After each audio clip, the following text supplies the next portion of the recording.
Hey, I'm John Hampson from 9 Days, and may the rock be with you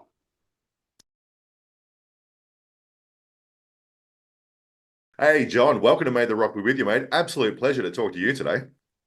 as well. Thank you for having me. I No appreciate worries at it. all. Of course, in the best news ever, which we never expected, to be honest, 9 Days is headed to Australia for the first time. How does it feel after so long to be coming here to play? It's something for real. Like we talked about doing this for years. I don't know why it took so long. I can tell you going back, 25 years ago when we were put out the album with Epic, we talked about going over there. It didn't happen. Life happened in the last 20 years, but we switched booking agents in January. We kind of finalized working and we sat down together and it was kind of like what do you guys really want to do? What can we do to sort of help out? And we looked at everything and I said I want to go to Australia. Nice. So it just like that, all of a sudden it's like, okay, you're going. I who, mean, who knew it would great. be so easy? Yeah, But we're excited, really excited. awesome. Have you spoken to other bands who have been here before and given you an idea of what to expect? Have you had any insight about Australia? I haven't talked to too many other bands, but a producer that we worked with on the Mad Crowd album moved down there about probably 10, 15 years ago. And he and I have talked a bit about it. So, I mean, I pay attention to all the other bands that do go there. I see what happens. And I'm also kind of, I guess, an intrepid explorer. I just go in, Awesome. whatever's there, just like experience the wonder of it all. You can't wait. Now, when you come to a country for a first time, how do you even think about putting a set list together? Well, in this case, we're celebrating 25 years of the Mad Crowd album, and we've been doing shows like this, for a while. But also, we did put out other records, Mm. and other to me, there's a lot of great songs on the other album. So what we're really trying to do is, it's heavy on the Mad Crowd album, but we're definitely like kind of like here's the best songs that we feel we have, in making up that set. That's just sort of we just want to go there and give the best possible show we can, the best songs, the best everything. Excellent. So let's talk about music because a lot of people have thought you burst onto the scene when the Manning Crowd came out, when Absolutely came out. But you had three albums out prior. You hit the Yeah. label and you bought out the album. So you hit it big with the song, of course. We know that. But what's your best memory of when things took off for the band? Oh my God, there's so many. I get asked this question a lot. I'm terrible at these types of questions, but um, it's funny. We had recorded the album and the song, and we kind of knew that the song itself was a big generator of energy for us. We knew it was going to go to radio, but I do remember there was a moment, and it's a long story. I'll try to make it short, but every year there's a convention of all the radio programmers, and it's called the Gavin Convention. And I remember we were playing this little club in Baltimore, and it was February, and the album hadn't come out yet or anything, and we were still sort of unsure of how much of a priority we were going to be. And so the Gavin convention is going on, and one of the things that the labels do is they sort of so here's what we're going to be putting out this year to all the programmers, and it's almost like a judging thing. People they score the songs, so you get a sense of who's excited about what. So my manager called me, and at the time, so he calls me up and he says, "Well, listen, guys, last year the song that sort of won the Gavin convention was "Livin' La Vida Loca."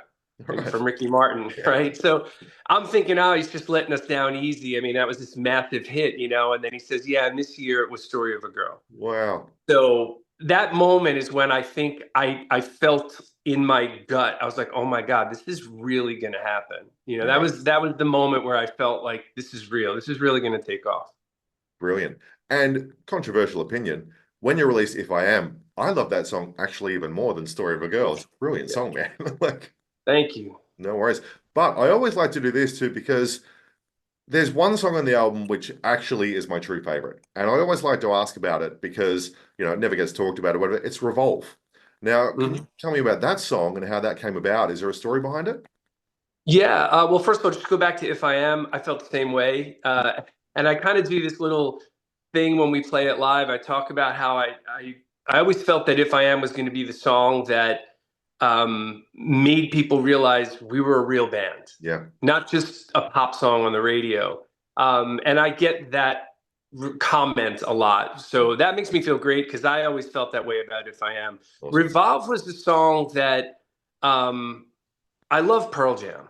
And probably if you only know Story of a Girl, you're not thinking the band is more of a rock band. But I mean, I grew up on that stuff. And I just remember writing that song and that riff that I played, and I just felt like this is like very Pearl Jam vibe, and I don't really do that. I can't sing anything like Eddie Vedder. But when we recorded the album, we used Nick Didia, who recorded a lot of those Pearl Jam records. So it was a very cool moment for me to say, I want the guitar sound that you would hear on Verses or something, and we pulled it up. But I love that song. We actually open the set very often with that song. Excellent. Good to know. I was going to ask if you're going to play it for us, so now I'm happy. 100%. Yeah, we'll be playing it. And I appreciate that, Troy. Thank you. No worries at all. Now, I know there was crazy stuff that went on with So Happily Unsatisfied, and that was a real weird time with the internet and with music and whatever happened with the label and all that sort of stuff. But the album leaked. Now, that was sort of new back then? What were your Yeah. feelings with that whole situation, and how did it affect the band?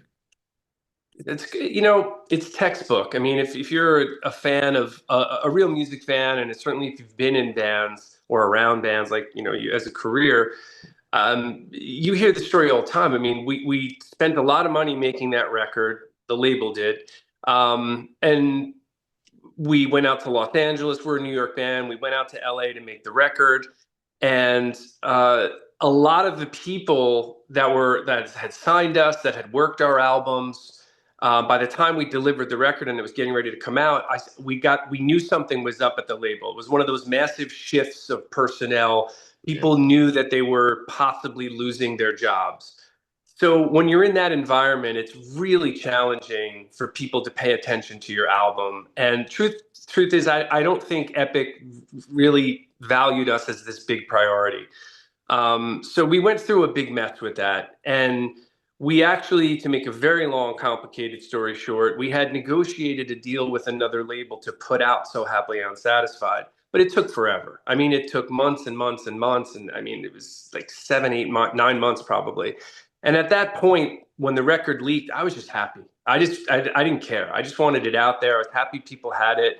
And I didn't want to be one of those guys or bands that spent 3 years fighting to get an album back. I just wanted to move on. And we literally went in the studio almost immediately and recorded an album, which we called Flying the Corporate Jet, which was our kind of comment on the situation, because I just refused to be stuck yeah, in that limbo. It's a great album. It's out there. And ironically, or maybe not ironically, but Epic put it up on streaming services a few years back. And technically, they owe us a lot of money for that, but we'll awesome. never see it. Yeah. Yeah. Annoyingly, it's not on Australian Spotify. It's Oh, it isn't. no, Wow. yeah. Okay. We'll have to figure something out there. I'll have to, yeah, I got to look into that because one of the things we're going to do is curate a playlist strictly for Australia, just kind of really let people know, what to expect. So I'm definitely put some songs on that. Well, one you need to play, and one I'm going to ask is a stupid question. I have to ask it. What is your all-time favorite song? Of mine or any band ever? Yours. Oh, okay, mine. All right. If I had to pick one song, it would be If I Am. Okay. Yeah, I mean it's the one that every time I play that song, I still I feel like, wow, this just it continues to feel real to me, and it has substance to it, and I remember what I felt when I wrote it. There are other songs that happens as well, but that one to me, if I had to pick one, that would be it. All right. Well, let's do the other side. What's your all-time favorite song in the entire world? That's impossible. There's so many. There's so many. I mean, I grew up at a time, as a little kid in the car just with radio. So that's the stuff that infected me at a young age. So it was like Queen and Billy Joel. and it would be all kinds of just, it didn't matter who it was, you know. It was like, I remember Rosanna from Toto getting played Amazing. when I was a little kid. All I love that song. Don't You Want Me Baby from Human League got played all the time. I love that song. um but if I had to pick one, it's impossible, but I'm going to go with the song that hits me every single time I listen to it is Under Pressure from Yep. Queen and David Bowie. Okay. I'll allow it. Just Great song. every time I hear that song, it gets me. It's so good. Excellent. And obviously, favorite song being one of the songs off So Happily Unsatisfied. So you have to play that one. It's a great song. Thank you. Yep, no worries at all. Now, you continue to make music over the years, which is amazing. Is it music still something you create, or is 9 Days a touring band now with nothing really new on the horizon? I literally am always writing Great. music. I put out a few records on my own. I actually, you know, it's funny, Bruce Springsteen just put out Tracks 2. I don't know if you're a fan at all, but it's got like 7 unreleased albums. And Mhm. if anyone actually cared, I could put out a John Hampson Tracks with like 5 albums that have Wow. just never came out, but I won't. But I'm always writing. I'm always pushing to do another 9 Days record, but it's challenging. You know, we have a certain thing with the band where the way everybody plays and everybody's contributions make it 9 days, Yeah. and getting everybody on board at the same time to do it. We all want to. It just hasn't happened. One of our members of the band lives in Nashville now. The rest of us are in New York. But I'm always writing. I'm always putting out new music. So whether it's mine or 9 days, I put stuff out there. Okay. Well, let's continue to make that happen because it's all very good. So let's continue Thank on. you. Now, after Yeah. 30 years as a band, looking back over your career, it could be very easy to say what can change over time. But what's the one thing that's always remained the same about 9 days? You know, I think we've always been. Oof, it's a good question. I just feel like when we get in a room and play, no matter how much time has passed, it just works, you know, and it's there's the chemistry with all bands, you know, and there are 5 guys in 9 days, and 4 of us have been there since day one, 30 years, and that feeling of when you know I'm hearing Brian's guitar, Jeremy's keyboard, Nick's bass, and so on, that just has always worked. It's always worked, and that is a truly amazing thing. You know, there aren't a lot of bands that stick together for 30 years. You know, and so that's just that little magic connection that we have musically is just something that has never gone away. Yeah, I think also another thing that's different with your band is the fact that you and Brian trade vocals. You know, like Yeah.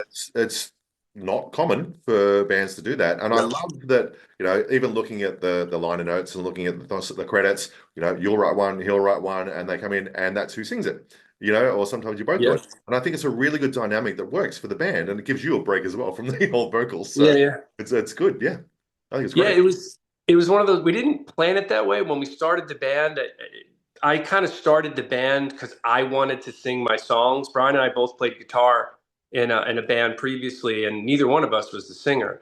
And but I wrote a lot, and I just was like, you know what, I got to do this. I got to do my own thing. And so Brian and I started 9 days, and probably 6 months in, he came to me and he was like, you know, I kind of want to sing my songs. And I Mm. was like, well, how can I say no? So the whole Yeah. reason I started the band was so I could do this. So it was interesting, but it's together when we sing, it just always has worked. Mm, awesome. Can't wait. Now, I guess the other side of this with Resurgence, what's on your list of things to do besides coming to Australia that you haven't yet had the chance to do? There's just places I'd love to play. You know, we played all over the United States, and you know we did a little bit in Europe.